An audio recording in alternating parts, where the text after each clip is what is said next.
Watching Liquid Lunch on Newsmax TV. I'm John Tobacco. We're coming today as we do every single day, Monday to Friday, noon to 2 Eastern, from the Question Tequila Studios. We're in the Liquid Lunch Outpost in downtown Manhattan.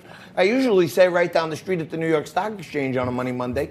The Stock Exchange is closed, along with all other federal offices in observance of Martin Luther King Jr. Day. But we're Jr.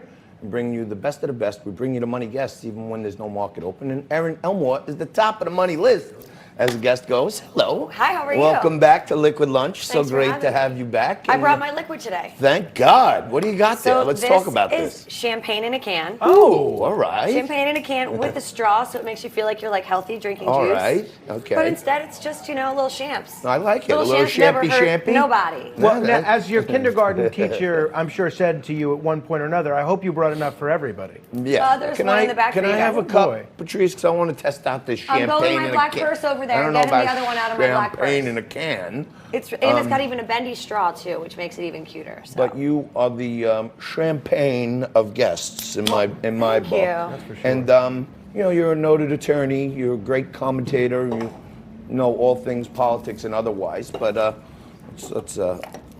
You might say she's a real brute. Wow! a real brute. She's a brute, of course. Her humor can be quite dry. Here, here's to you. Let's Cheers, toast that. babe. Okay, good. Let's see what we have here. Ooh. Very Not nice. bad, right? Tasty. We'll give you a sip. I know yeah, you're we'll drinking get tea Frankie over a there. can. Yeah, I'm trying. So You guys I are want to talk wusses. to you about a bunch of things, but I want to start with Mike Bloomberg's campaign, Right. Which I think is strange to begin Beyond. with, being that he's not even tall enough to get on the adult rides in the amusement park. Must go up, He yeah. doesn't reach the clown's hand. And what will happen, you think, if he gets in the debates? Do they lower the podium for him, or do they have a little stool that They're going to have a milk crate for him to stand They on. do. Now, you're an attorney, so I want to Yes. get your point of view on this. He had a bunch of sexual harassment claims that he settled and locked up these ladies in NDAs. Now he won't let them out of those NDAs. Take a look at what he said, and I want to get your view on it. Said that you should allow these women to speak out. It's not up to me. We made legal agreements and we're going to enforce those. But that's not to say they can't speak out. I've encouraged women that work for us to go out and speak out about what they think is right or wrong. Cunning, right? He said, it's not up to me. We made legal agreements, but they can speak out. Yeah, they can, with penalty of a hammer over there. Then they lose the money. Here's the thing about the law, and I respect the law. These women signed legally binding contracts. Yep. All of a sudden, they don't get to get out of their contracts. That's not how this goes. We don't put the toothpaste back in the tube and you don't unring the gong, okay? These women sign contracts and they have to honor those contracts. And that to me is very black and white. I'm no fan of Little Mikey. Yeah. But if he got people to sign contracts and there was adequate consideration, offer acceptance, consideration, then these contracts are legally binding.